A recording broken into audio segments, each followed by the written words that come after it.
Hey folks, Jeff Klein here. I'm going to start doing some videos just to kind of fill you in with what's going on with me. Not necessarily all business stuff, just stuff.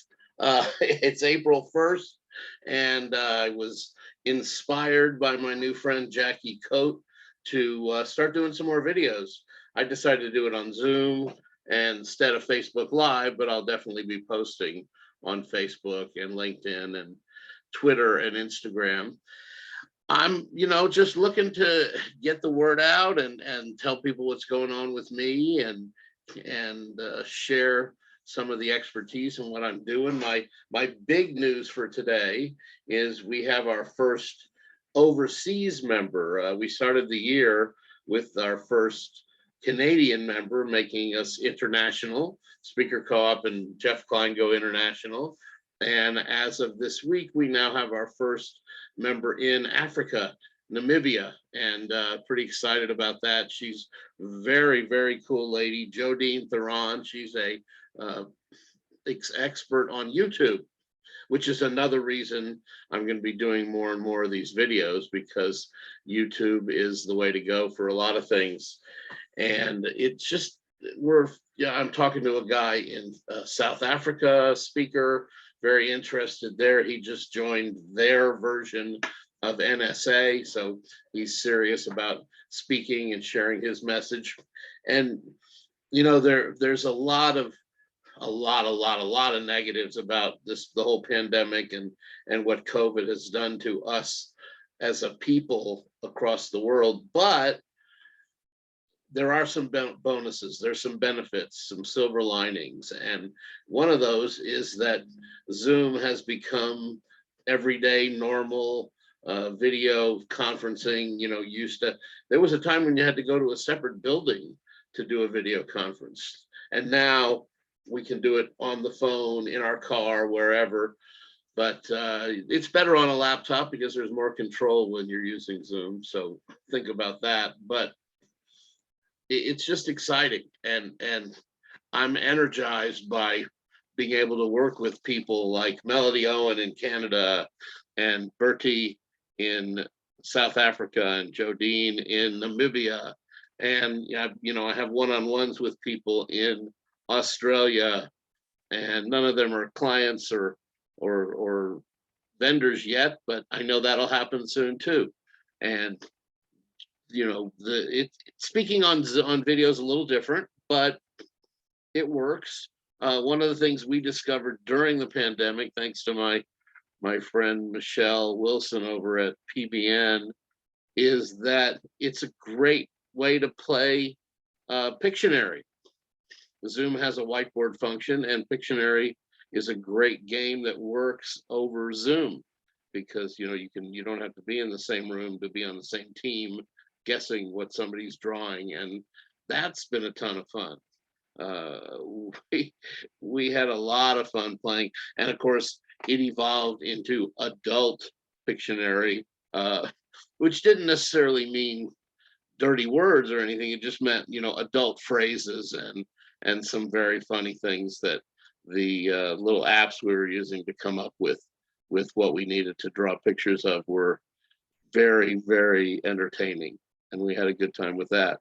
I've gotten more into the board gaming crowd than that's sort of a new thing for me over the last couple of years, where and I'm not talking about games like Clue and Monopoly. I'm talking about games like Terraforming Mars, which is a competitive cooperative game. Everybody is striving to turn Mars into a planet that you can live on, with oceans and temperatures that we can live by and oxygen. But we're competing to get to do that the most efficiently and get the most victory points towards who gets to be the best terraformer. That's a really fun strategy game. And there's just some other really amazing card games that I've learned through the gaming groups. And so Thursday night you'll find me up at Nilo in Plano playing some board game that either I've learned recently or I've never played before. and learning how to play it. And that's led to me buying a few games and starting to invest in that hobby, which not going to go crazy with that as far as, because so many people have games, you don't need to buy them yourself because there's other folks who have them. So that's been a ton of fun, really enjoying the whole board gaming community.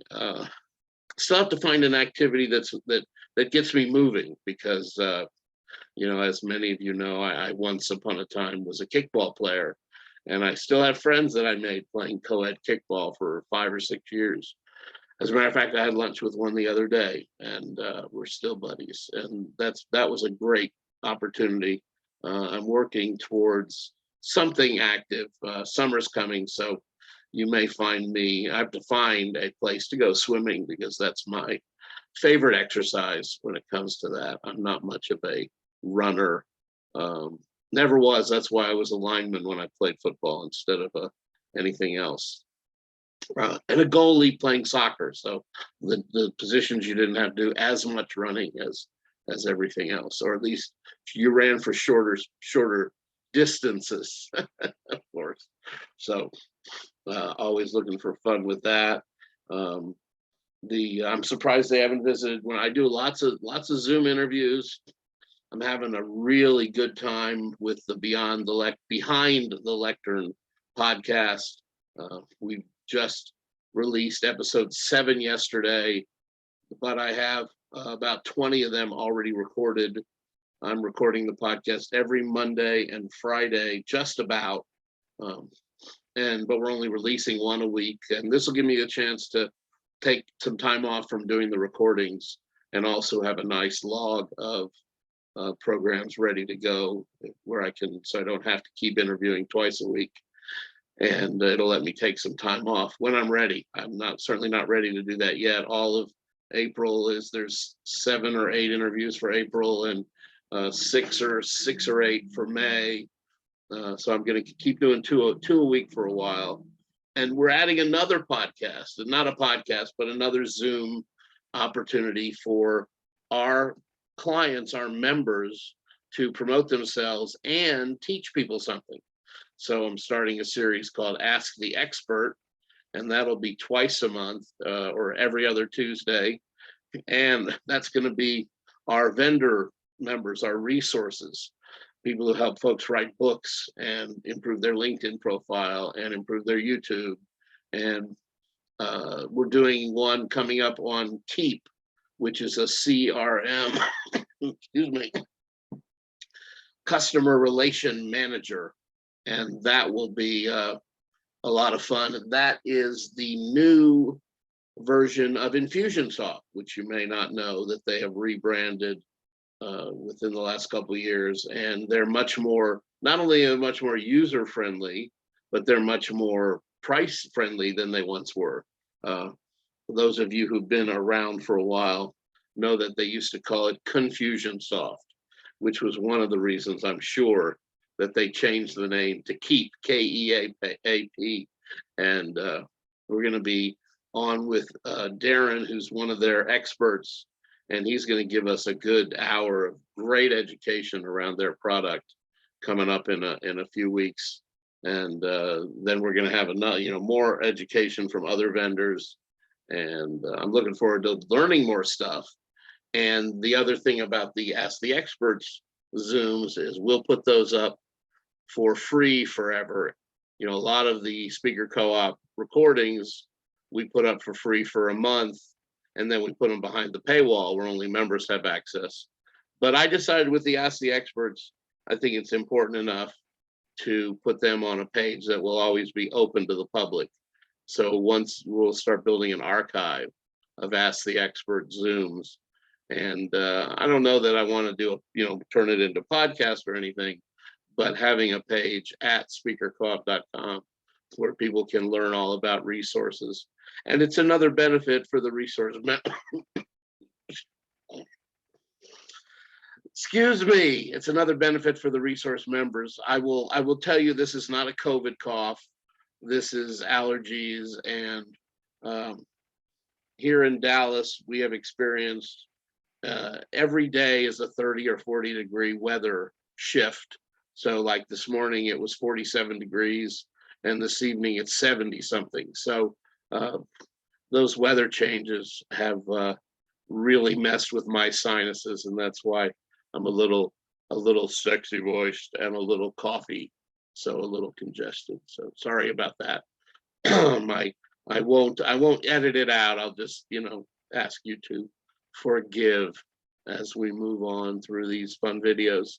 And I'm going to do something every day. Every day this month, I'll jump on Jackie Cote's coattails and her inspiration to do something every day with some tips, and just get to know you stuff. So let's see, what's a good tip today?